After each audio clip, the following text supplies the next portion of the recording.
যে বা যাহারা দালালি করছেন এই সৌদি আরবে, মানুষকে কাজ দেওয়ার কথা বলে কাজ সঠিকভাবে দিচ্ছেন না, টাকা পয়সা নিয়ে হারামিগিরি করছেন, আমি তাদের উদ্দেশ্যে আজকের এই ভিডিওটা করছি।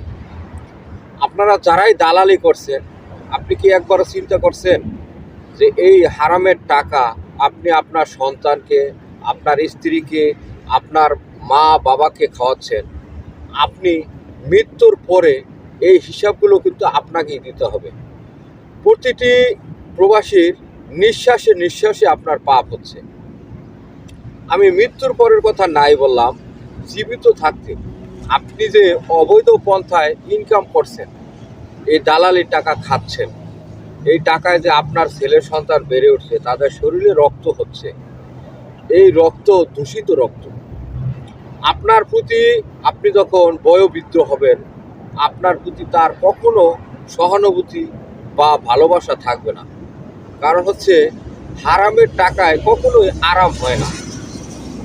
আপনি দেখবেন আপনার ছেলে সন্তান নিশ্চয়ই কোনো নেশাগ্রস্ত হয়ে পড়ছে অথবা খারাপ কোনো কাজে জড়িয়ে পড়ছে।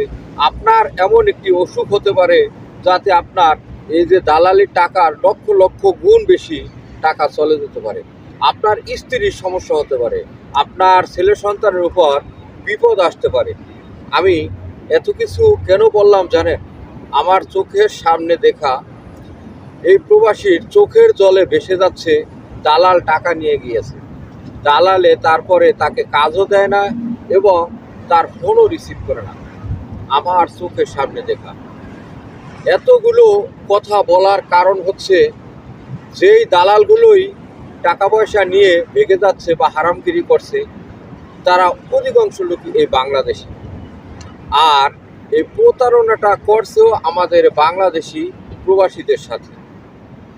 একজন প্রবাসী বাংলাদেশ থেকে আসা যখন তার মনস্তাত্ত্বিক করে, তখন থেকে সে হয়রানির শিকার হয়।